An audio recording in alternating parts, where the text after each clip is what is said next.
The US policy towards the greening of aviation is called the SAF Grand Challenge. We have two great speakers discussing this policy issue in an extra edition of the EACI GARS series of monthly webinars taking place on Thursday, April 18 at 2 p.m. CEST. The first is Nikita Pavlenko. He's from the ICCT. They recently published a report discussing the US SAF Grand Challenge. The link to the report is provided down below. The second is Stephen Holland from the University of North Carolina, Greensboro. In the previous webinar, he already discussed the policy lessons from California's low-carbon fuel standard for SAF policies. I recommend you keep watching this video. He will be sharing his insights in the following. If you haven't registered for the series of monthly EACI GARS webinars, please use the registration link down below. We hope you will be joining our extra edition on April 18. I don't know a lot about sustainable aviation fuels, so this is a new area for me. This is exciting, but what I have studied a lot is California's low carbon fuel standard. So I'm going to talk a little bit about California's low carbon fuel standard and where it came from, and then maybe draw some lessons for sustainable aviation fuels and where we should be going on the policy front. So if I could take you back to 2007, this man, Arnold Schwarzenegger, was the governor of California, and we were not making much progress on regulating greenhouse gas emissions, especially from the transportation sector. The administration of Governor Schwarzenegger really wanted to get something started, so they announced this executive order establishing California's low carbon fuel standard in 2007. And the aim was, which now looks actually quite modest, was to reduce the quote, carbon intensity of transportation fuels by 10% by 2020. This was going to be using market-based methods. So it promised all these things that economists like me love, trading and things like that. It was to be implemented in 2011. All right. So up to this point, there'd been really little policy. And so this was kind of one of the first major policies trying to get some traction on the transportation fuel sector. So we need to think a little bit about what we want from a good policy. So good policy for carbon sector, for the transportation fuel sector is, first of all, we want to incentivize the switch from dirty fuels to clean fuel sources, right?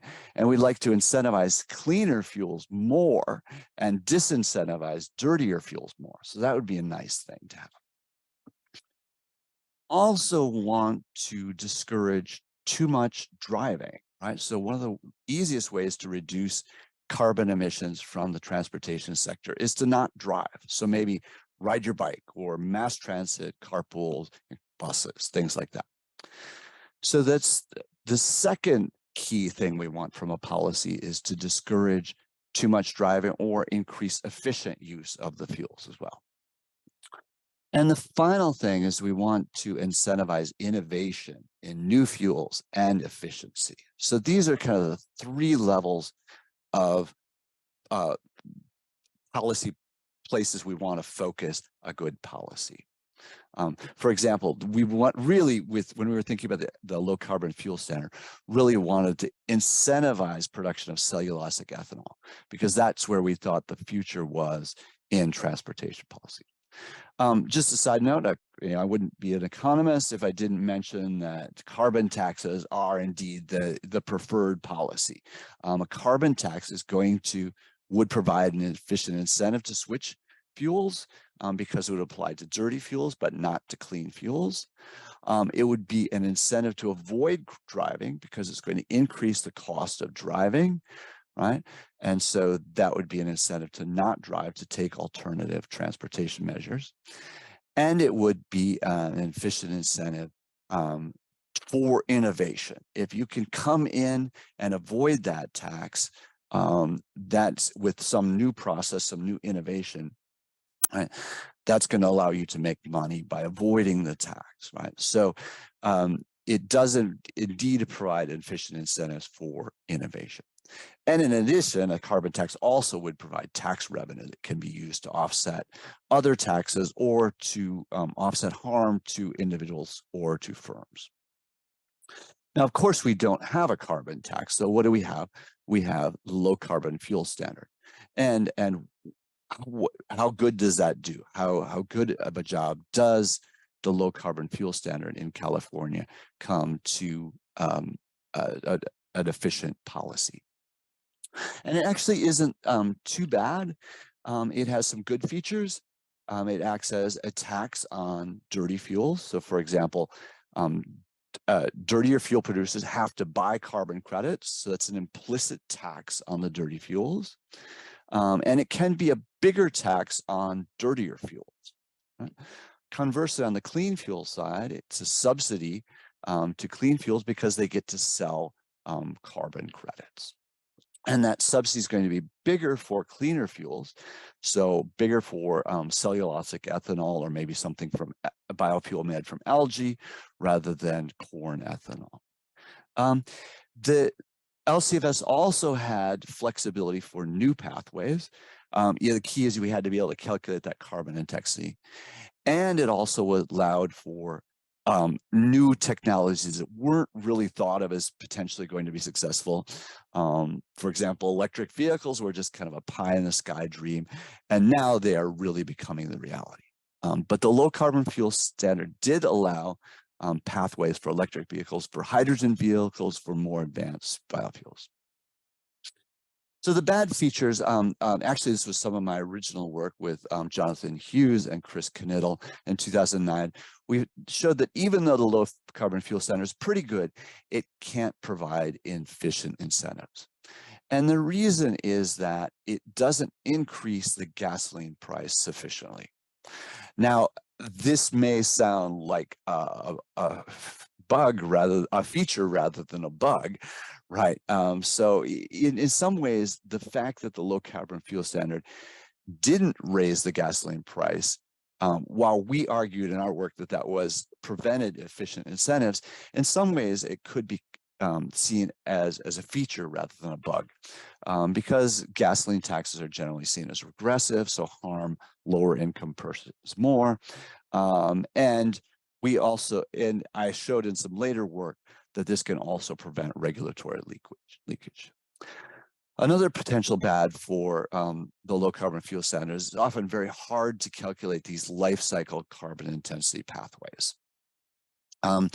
So given the good and the bad features of the low carbon fuel standards, what are some lessons we can learn for sustainable aviation fuels? And so I'm going to draw 4 lessons. So what should we learn from this for policies going forward for the aviation sector? So the low carbon fuel standard back in 2007 anticipated that the future clean fuel was going to be some advanced biofuel. So it would be cellulosic ethanol. That's really where we thought things were going. But fortunately, the low carbon fuel standard was constructed to allow for other pathways. For example, hydrogen vehicles and also electric vehicles credits were allowed. And of course, since that time, Tesla has taken off, and now electric vehicles are really being seen as the dominant pathway. The question for aviation is, what will be the clean fuel of the future? Will it be sustainable aviation fuels from biofuels, from other liquid fuels? We've already seen a lot of discussion of what the possibilities are. And maybe electric aircraft are going to be the way to go. Battery advances have just been unbelievable. So predictions are very difficult, especially about the future. And so the first real lesson from the low carbon fuel standard is that policy needs to be sufficiently flexible to allow for this very uncertain future and to adapt to what new technologies may be coming. The second lesson that we need to be aware of is that California Low Carbon Fuel Standard was very concerned about the potential for leakage to unregulated fuels or producers. So if it only applied to California producers, it was recognized that there was potential for other producers to come in and evade that regulation. And so it's important that the base for the low carbon fuel standard was as large as possible. Now, it could only apply to California, but it did regulate importers. So importers had to comply with the low carbon fuel standard as well. And then the modest price increases for gasoline also gave an incentive limited the incentive to evade the regulation.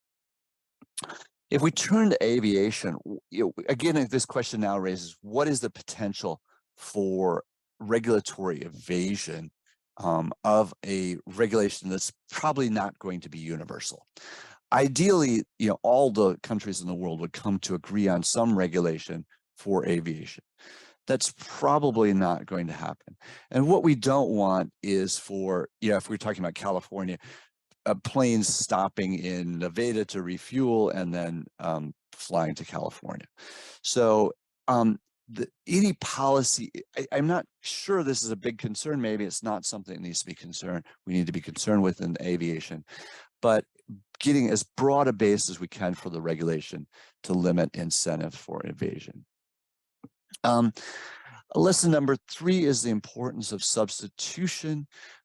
So with transportation fuels, we obviously want to encourage cleaner fuel production, but we want to overall discourage fuel use. We want to increase substitutes, so like switching to buses or switching to mass transit, bicycling, any ways that reducing carpooling, any ways we can reduce fuel use. So higher prices here are good. Electricity regulation is different because, again, we want to encourage cleaner generation, but we also want to encourage other sectors to electrify. So high prices for electricity are bad.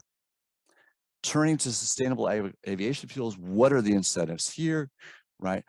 Well, we again want to encourage cleaner fuels, but do we want to encourage or discourage flying? And that all depends on what the substitutes are. What are the alternatives? And how clean or how dirty are those? Do we want to encourage people to use trains instead of flying? Maybe if they're low carbon alternatives. We probably don't want to encourage people to go into buses for long distance travel or driving. Right?